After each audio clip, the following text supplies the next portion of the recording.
அன்னை தகவல் சேனலில் இன்றைக்கி என்ன பார்க்க போகிறோம் அப்படின்னா, கனரக வாகன தொழிற்சாலை ஆவடி சென்னையில் வேலை அப்படின்னு சொல்லியிருக்காங்க. இது ஒரு சென்ட்ரல் கவர்மெண்ட்டு ஜாபு. மொத்தம் எத்தனை போஸ்டிங் எடுக்கிறாங்க அப்படின்னா 253 ட்ரேடு அப்ரெண்டிஸ்ஷிப் ட்ரைனிங் போஸ்ட்டு எடுக்கிறேன் அப்படின்னு சொல்லியிருக்காங்க. இதுக்கு 1 இயர் டியூரேஷன் அப்படின்னு சொல்லியிருக்காங்க. பிளேஸ் ஆஃப் போஸ்டிங் எங்கே அப்படின்னா சென்னைன்னு சொல்லியிருக்காங்க. ஃபிட்டர் அண்டு நான் ஐடிஐ 32 போஸ்டிங் இருக்குது அப்படின்னு சொல்லியிருக்காங்க. செகண்டு மெஷினிஸ்டில் நான் ஐடிஐ 36 போஸ்ட் இருக்குது அப்படின்னு சொல்லியிருக்காங்க. வெல்டர் மற்றும் நான் ஐடிஐ 24 போஸ்டிங் இருக்குது அப்படின்னு சொல்லியிருக்காங்க. எலக்ட்ரீஷியன் எக்ஸ் ஐடிஐ 38 போஸ்ட் இருக்குது அப்படின்னு சொல்லியிருக்காங்க. Electronics mechanic X ITI 10 posting இருக்குது அப்படின்னு சொல்லியிருக்காங்க. ஃபிட்டருக்கு எக்ஸ் ஐடிஐ 45 போஸ்ட் இருக்குது அப்படின்னு சொல்லியிருக்காங்க. மெஷினிஸ்ட் எக்ஸ் ஐடிஐ 43 போஸ்ட் இருக்குது அப்படின்னு சொல்லியிருக்காங்க. பெயிண்டர் எக்ஸ் ஐடிஐ 5 போஸ்டிங் இருக்குது அப்படின்னு சொல்லியிருக்காங்க. வெல்டர் எக்ஸ் ஐடிஐ 20 போஸ்ட் இருக்குது அப்படின்னு சொல்லியிருக்காங்க.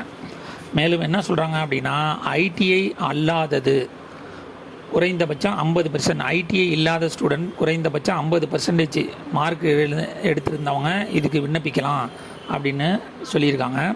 10ஆம் வகுப்பு அல்லது அதற்கு சமமான தேர்ச்சி பெற்றிருக்க வேண்டும் அப்படின்னு சொல்லியிருக்காங்க. அதாவது அவங்களுடைய மார்க் ஷீட்டின் படி டேட்டும் கரெக்டாக இருக்கணும் அப்படிங்கிறாங்க. ஏஜ் லிமிட் கொடுத்துருக்குது கரெக்டாக இருக்கணும் அப்படின்னு சொல்கிறாங்க. மேலும் கணிதம் மற்றும் அறிவியல் ஒவ்வொரு பாடத்திலும் குறைந்தபட்சம் 40% மார்க்கு எடுத்தவங்க மட்டும்தான் இதுக்கு விண்ணப்பிக்க முடியும் அப்படின்னு சொல்கிறாங்க.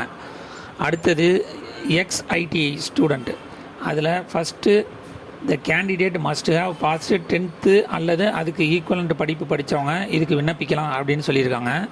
மேலும் ஐடிஐயில் என்சிவிடி அல்லது எஸ்சிவிடி சர்டிஃபிகேட் வச்சுருக்கவங்க இதுக்கு விண்ணப்பிக்கலாம்.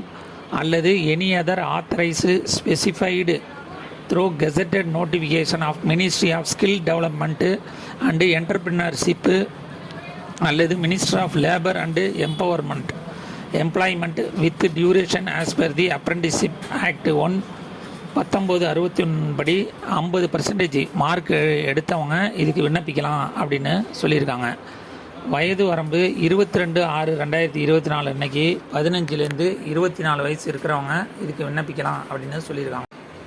வயது வரம்பு 22/6/2024 அன்னைக்கு 15லேருந்து 24 வயசு இருக்கிறவங்க விண்ணப்பிக்கலாம் அப்படின்னு சொல்லியிருக்காங்க. இதை தவிர ஏஜ் ரிலாக்ஸேஷன் என்ன சொல்லியிருக்காங்க அப்படின்னா, எஸ்சி எஸ்டி கேண்டிடேட்டுக்கு 5 இயர்ஸ் ஏஜ் ரிலாக்ஸேஷன் அப்படின்னு சொல்லியிருக்காங்க.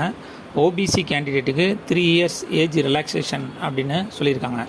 சேலரி டீட்டெயில் என்ன அப்படின்னா, நான் ஐடிஐ அதாவது மெட்ரிகுலேஷன் அல்லது 10th முடித்தவங்களுக்கு ஃபஸ்ட் இயருக்கு 5,000 அல்லது 6,000 சேலரி கொடுக்குறோம் அப்படின்னு சொல்லியிருக்காங்க. செகண்ட் இயருக்கு 5,500லேருந்து 6,600 வரலும் கொடுக்குறோம் அப்படின்னு சொல்லியிருக்காங்க. எக்ஸ் ஐடிஐ ஸ்டூடெண்ட், அதாவது ஐடிஐ பாஸ் பண்ண கேண்டிடேட்டுக்கு ஃபஸ்ட் இயருக்கு 7,700, செகண்ட் இயருக்கு 8,050 ரூபாயும் கொடுக்குறோம் அப்படின்னு சொல்லியிருக்காங்க. அப்ளிகேஷன் ஃபீஸ் யார் யாருக்கெல்லாம் உண்டு யார் யாருக்கு இல்லை அப்படின்னா, எஸ்சி எஸ்டி ஃபிசிக்கலி சேலஞ்சு மற்றும் தேர்ட் ஜெண்டர் கேண்டிடேட்டுக்கு அப்ளிகேஷன் ஃபீஸுங்கிறது கிடையாது அப்படின்னு சொல்லியிருக்காங்க. மற்றும் அதர் கேண்டிடேட்டுக்கு 100 ரூபா அப்ளிகேஷன் ஃபீஸ் அப்படின்னு சொல்லியிருக்காங்க. இந்த அப்ளிகேஷன் ஃபீஸு எப்படி கட்டணும் அப்படின்னா, இந்தியன் போஸ்டல் ஆர்டரில் கட்டலாம். அப்படி இல்லை அப்படின்னா வெப்சைட்டில் எஸ்பிஐ கலெக்ட் அப்படிங்கிற சைட்டில் போய் பிஎஸ்யூ பப்ளிக் செக்டார் அண்டர்டேக்கிங் அப்படிங்கிற காலத்தை செலக்ட் பண்ணி அதில் தமிழ்நாடு அப்படிங்கிறத செலக்ட் பண்ணி ஆர்மர்ட் வெஹிக்கிள் நிகாம் லிமிடெட் அப்படிங்கிற காலத்தில் போய் செலக்ட் பேமெண்ட்டில் HVF apprenticeship fees and proceed அப்படின்னு கொடுத்து பணம் கட்டணும் அப்படின்னு சொல்லியிருக்காங்க. அப்ளிகேஷன் எப்படி டவுன்லோட் பண்ணோம் அப்படின்னா, டிஸ்கிரிப்ஷனில் லிங்க் கொடுத்துருக்கேன். அந்த லிங்க்கில் கேரியர்ஸ் அப்படிங்கிற காலத்தில் போய் நீங்கள் அப்ளிகேஷன் ஃபார்மை டவுன்லோட் பண்ணணும். டவுன்லோட் பண்ணி பிரிண்ட் அவுட் எடுத்து அதில் பாஸ்போர்ட் சைஸ் ஃபோட்டோ ஒட்டி உங்களுடைய சுய விவரங்களை என்ட்ரி பண்ணி என்னென்ன டாக்குமெண்ட்டு அட்டாச்மெண்ட்லாம் வைக்கணுமோ அது எல்லாத்தையும் வச்சு அந்த பணம் கட்டின ரிசிப்டையும் வச்சு the chief general manager heavy vehicles factory Avadi Chennai 600054 அப்படிங்கிற அட்ரஸுக்கு ஸ்பீட் போஸ்ட்டில் ரிஜிஸ்டர் போஸ்ட்டில் அனுப்பணும். நீங்கள் அனுப்புகிற விண்ணப்பம் 22/6/2024 மாலை 4:45 அவங்களுக்கு கிடைக்கணும் அப்படின்னு சொல்லியிருக்காங்க. விண்ணப்பித்து வெற்றி பெற்று பணியில் சேருக. நன்றி, வணக்கம்.